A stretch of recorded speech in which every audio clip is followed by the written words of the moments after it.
انا اتصدمت من ستايل احمد سعد في الحياه، وخصوصا انه شخص برج الاسد، وان الاقي بيته بالشكل ده وهو بيصور منه فيديو. مره سحابه قالت لي سحابه تيجي نرتبط، قالت لا خلينا سحابه احسن. احمد سعد برج الاسد، يعني راجل بيحب الفخامه، بيحب الشياكه، وبيحب كل حاجه بتتكلم عنه. والراجل ده اصلا فانكي وشغل وستايل ودماغه مطرقعه ومجنونه.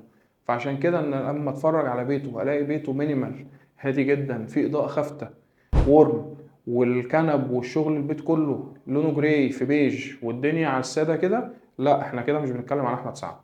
احمد سعد يليق معاه البوهو ستايل ده، اتعمل عشان احمد سعد. بوهو ستايل، الوان جريئه، الوان حلوه، الوان ستايل وفانكي، عشان الراجل ده اصلا في كل حته ليه مود مختلف، وفي كل مكان دماغه اصلا مطرقعه. فان احنا الراجل المطرقع ده نروح نحبسه في بيت ساده مفيهوش اي تفاصيل، احنا كده بنموت ابداعه. قولوا لي رايكم في الكومنتات، وقولوا لي عاوزين نتكلم عن مين في الفيديو الجاي.